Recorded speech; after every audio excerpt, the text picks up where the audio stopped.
नमस्कार, बहुत स्वागत। मैं हूं आपके साथ ऋतु ज्ञानवानी। आप देख रहे हैं न्यूज़ 18 का डिजिटल प्लेटफॉर्म। पाकिस्तान में 27वें संविधान संशोधन विधेयक के तहत सेना प्रमुख जनरल असीम मुनीर को आजीवन अधिकार दिए जा सकते हैं। जी हां, जिनमें थल सेना, नौसेना और वायु सेना पर सीधा नियंत्रण, परमाणु हथियारों की कमान और आजीवन फील्ड मार्शल की उपाधि शामिल है। नागरिक सरकार कमजोर हो रही है जबकि सेना संवैधानिक रूप से सशक्त है।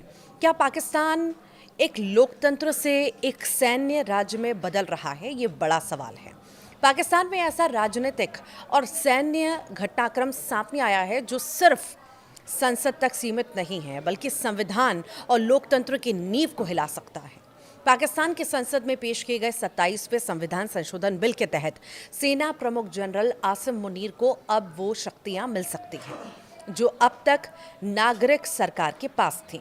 ये संशोधन पाकिस्तान को लोकतंत्र से सीधे सैन्य प्रभुत्व वाली व्यवस्था की ओर ले जाने वाला कदम माना जा रहा है। CNN न्यूज़ 18 के अनुसार कैबिनेट की मंजूरी के बाद ये बिल पाकिस्तान के सीनेट में पेश किया गया और इसे कानून और न्याय की स्थायी समिति को भेज दिया गया है।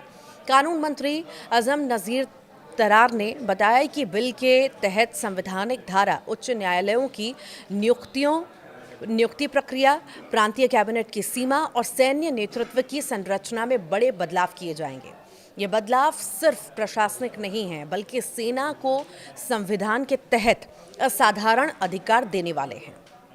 बिल के अनुसार सेना प्रमुख अब चीफ ऑफ डिफेंस फोर्सेस भी होंगे, यानी तीनों सेनाओं, आर्मी, नेवी और एयरफोर्स पर सीधे कमान। वर्तमान में chairman joint chief of staff committee यानी CJCSC सेना प्रमुख के लिए संतुलन का काम करता है, लेकिन नया बिल इस पद को 27 नवंबर 2025 से समाप्त कर देगा और कोई नई नियुक्ति नहीं होगी। कानून मंत्री ने स्पष्ट किया है कि मौजूदा CJCSC का कार्यकाल पूरा होने के बाद ये जो पद है वो खत्म हो जाएगा।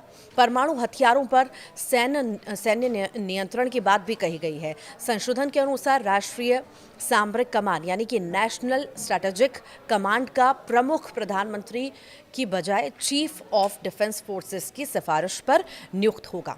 इसका मतलब है कि पाकिस्तान के परमाणु हथियारों पर वास्तविक नियंत्रण भी सैन्य नेतृत्व के हाथ में होगा और नागरिक सरकार की भूमिका केवल औपचारिक रह जाएगी।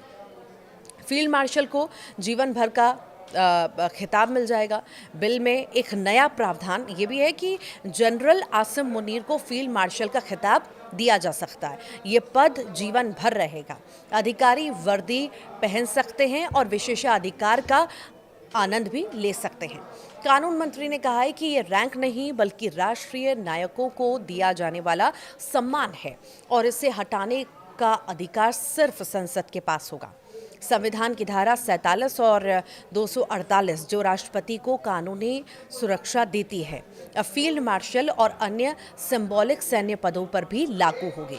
इसका मतलब है कि अधिकारी आजीवन कानूनी सुरक्षा में होंगे, उनके खिलाफ मुकदमा नहीं चलेगा और पद छोड़ने के बाद भी उन्हें राजनीतिक या न्यायिक जिम्मेदारी नहीं होगी। संशोधन ये कहता है कि नियुक्तियां प्रधानमंत्री की सलाह पर होंगी, लेकिन वास्तविक सिफारिशें चीफ ऑफ डिफेंस फोर्सेस की ओर से आएंगी, यानी कि असली नियंत्रण सेना प्रमुख के पास होगा और प्रधानमंत्री केवल औपचारिक दस्तखत देंगे। ये कदम नागरिक शासन के मूल सिद्धांत को पूरी तरह उलट देता है। विश्लेषकों का मानना है कि पाकिस्तान पहले से ही राजनीतिक रूप से कमजोर और आर्थिक रूप से सैन्य प्रभुत्व में था। अब यह संशोधन संविधान के जरिए सेना को और शक्तिशाली बना देता है। अब पाकिस्तान की सत्ता संरचना ऐसी दिख रही है जिसमें संविधान का काम सेना की ताकत को वैध करना है। आप क्या सोचते हैं? जरूर बताइएगा।